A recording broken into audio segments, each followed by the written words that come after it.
କାଦୋ ଯାତ୍ରା ଆସୁନ୍ ଜାନ୍ମା ଆମର୍ ଅଞ୍ଚଳର ପୁରଖା ପରମ୍ପରା କାଦୋ ଯାତ୍ରା କାଣା ଆଏ ଆରୁ ଇତାର ନୀତି ନିୟମଟା କାଣା ଆଏ ଯେ ଗାଁର ଦେ ଦେବତା ଠାନେ ପଲ୍ହାକେ ପୂଜା କରି କରି ଚଲତି ବছରର ଚାଷ ଅଏନ୍ ହଉ ଆର୍ ଗାଁକେ ବିପଦ ଆପଦନୁ ରକ୍ଷା କରୁ ବୋଲିକରି ଗାଁର ଦେ ଦେବତା ଠାନେ ହାରି ଗୁହାରି କରବାରଟା ହିଁ କାଦୋ ଯାତ୍ରା ଆଏ।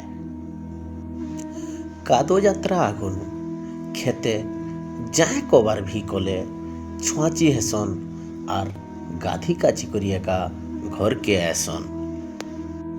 কাদো যাত্রা নি সরবার তক বিহড়া জমিনে অগধুয়া একা লুলা খেলাসন। কাদো যাত্রা আগনু যদি কেন পর্যা ধান রুয়াবা তাহলে ঘরর জনে সেদিন নিশ্চয় উপাস রহেবা আর খেতে ক্ষীরপ্যান করি করি একা পল্হা রুয়াসন। ধান রুয়া দিনেনু যদি অতকা হেলা তো গাঁর দেবী না থি পাহুর ভোগটে রখি করি বাইবি দিনে উপাস নি কলে বি চলছি হেলে পহলা দিনে নিশ্চয় উপাস করসন। কাদো যাত্রা আগনু কাহাকে পল্হা হাতে ধরাবারটা বারণ আয়। আয়বা ভাগে জানমা যে কাদো যাত্রা কেনতা করসন আর ভাত পরশু কাଣା আয় যে।